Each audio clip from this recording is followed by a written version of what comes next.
are winners, and there are losers, and there are people who have not discovered how to win. And all they need is some coaching. All they need is some help and assistance, just a little support. All they need is some insight or a different strategy, a plan of action to make some adjustments that will open up the key to a whole new future for them, that will give them access to the unlimited power that they have within themselves. That's all that they need. So what I want you to do is think about something you want for you, that's real for you, that's important for you, that will give your life some special meaning and power. And I don't even want you to say, I can do that. I don't want you to assume that. See, 5 years ago when I started out in this area, I would not have been able to make the mental leap that I would be up to where I am right now. I don't want you to begin to just psych yourself out. No. I want you to be able to say something to yourself that will enable you to maintain a level of integrity with yourself.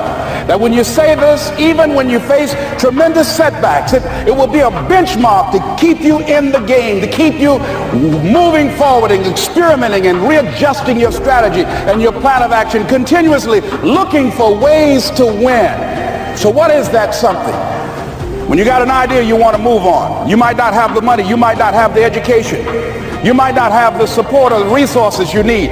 What is that something that can keep us going, that will enable us to act on our dream? What's one of those keys that will begin to help us to discover the secrets to our dream? Here's what I want you to repeat after me, please, with power and conviction. Say, it's possible. It's possible. That's all I want you to do when you look at your dream. Just say to yourself every day, it's possible. Just say that every day to yourself, it's possible. Because what does that do? See, it begins to change your belief system. See, the way in which we operate, ladies and gentlemen, it's a manifestation of what we believe, what's possible for us. Whatever you've done up to this point, all that it really is a duplication, it's a reproduction of what you believe subconsciously that you deserve and what's possible for your life. Most people operate out of their personal history, out of their memory, things they have done, things they've experienced, things they've seen, things that they have observed. What I'm suggesting that you operate out of a larger vision of yourself. I want you to see yourself doing what you want to do, experiencing what you want to experience, having what you want to have, doing what it is that gives your life some meaning and value. Operate out of your imagination, not your memory. Because whenever you look at where you want to go, I'm wanting to warn you, you will have some conversation back here after you go through the data that you've experienced in life saying you can't do it. And so what you want to begin to do is ignore that inner conversation. Well, most people, ladies and gentlemen, when something happens to them, what they do is they begin to believe that that's the way it is. That's the way it's always been. And they can't see the possibility of it being any different. Example, before April 1954, the common belief, the universal belief, because it had been tried again and again and again and people had failed, the belief was that man was not physically capable of breaking the 4-minute barrier, that he could not run a mile in less than 4 minutes. That was the belief on the planet. It had never been done. But here's what happened, ladies and gentlemen. Roger Bannister came along and he broke the 4-minute barrier. Now here's what's significant about that. Since that time, up to this day, over 20,000 people have done it, including high school kids. What changed? 20,000 people, what changed? Here's what happened when they got on the track. They knew it had been done. And because they knew it had been done, there was a new belief about this barrier, about this goal that was unreachable. And those 20,000 people got in a race believing, knowing in their heart that someone had done it, that it's possible, that they could do it. And I'm saying that if you know anybody that had some goal, some dream, something they wanted to do, And they didn't deny saying that you know in your heart that if someone has done it, then you can do it. It's possible. And that if someone can make their dream become a reality, that it's possible that you can make your dream become reality. And so as you begin to look at where you want to go, beginning to embrace that, it's possible. I'm blessed and highly favored. I've got a lot going for me. I got some good stuff in me. And it's possible that I can bring my greatness out here in the universe. That I can do what I want to do. It's possible I can write my own book. I can have my own business. I can take the trip and travel around the world. It's possible. I can bounce back from adversity and reinvent my life. It's possible. Regardless of where I am, the things can get better for me. It's possible.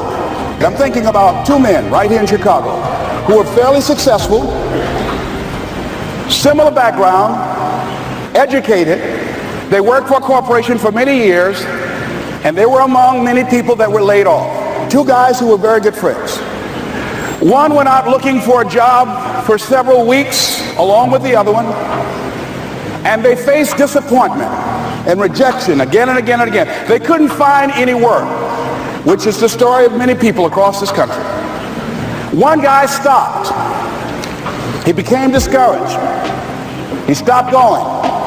He stayed home looking at television, became very argumentative and toxic with his wife, drinking beer, getting on the phone, talking to his other negative, unemployed friends. And he just gave up.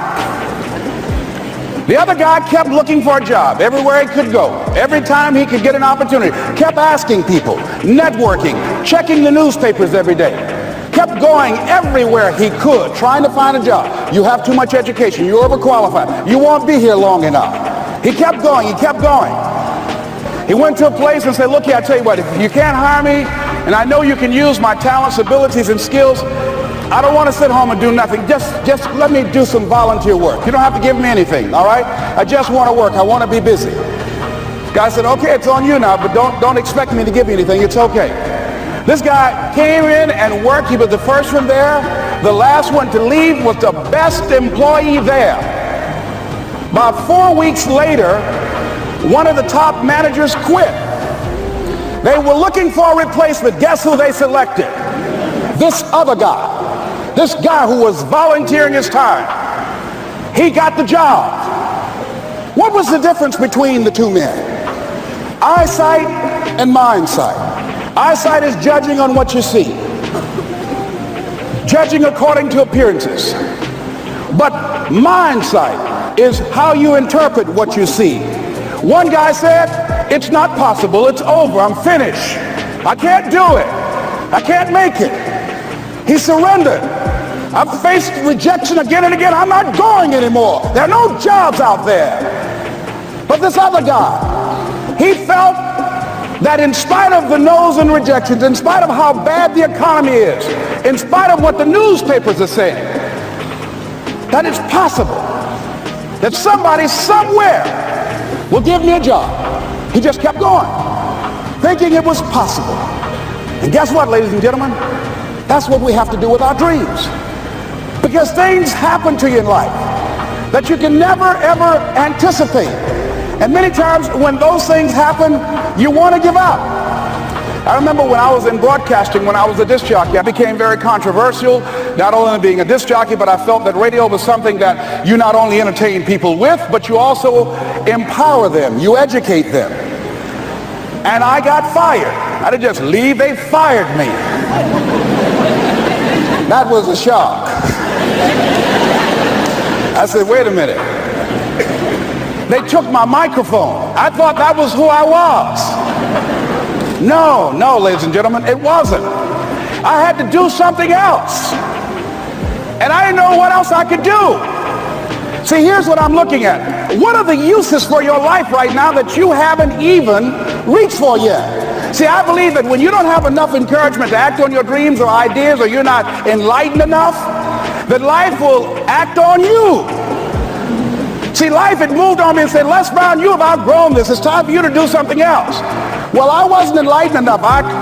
organized some disc jockeys and got my job back.